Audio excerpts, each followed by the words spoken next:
my name is Samboya Dunta.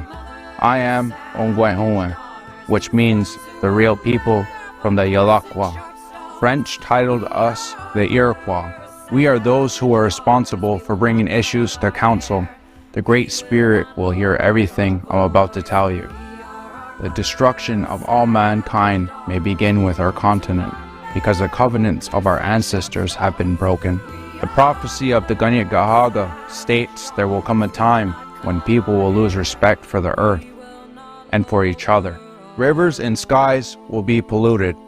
Bloody wars, crises, hunger, and pandemics will afflict the people of the earth. Snakes will appear and cause new destruction. Dragons with red eyes will spew their filth on the already suffering planet. The troubles that have befallen the earth will intensify and grow. The only unity and unwavering dedication of all people can withstand the beast that is destroying our lives and our planet. You and I are living in these times. This beast called the climate Cerberus is now sucking the water out of our rivers, burning our lands, shaking them, and destroying our homes.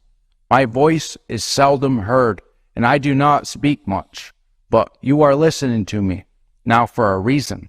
We, the Yalakwa, have lived by the teachings of our ancestors and preserved the foundations of unity since time immemorial.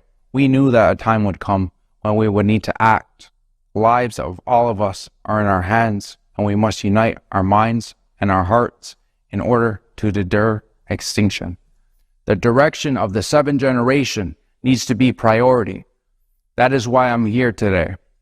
I speak on behalf of all of my family across the earth. I have come to show you my heart. I have come to remind you that we are all part of a single circle of life. We have only two paths: to be destroyed by a ruthless beast or to unite for the sake of our life.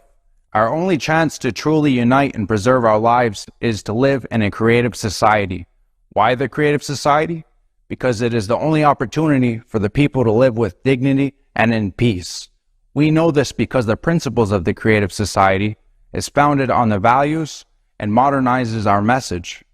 We live in a natural world where there is no greater power than love. Do you know what made America great? It was the wisdom and principles of people who've already taken care of nature and our children, because the founding fathers of the United States borrowed democratic methods from the great law of peace, from the Iroquois people.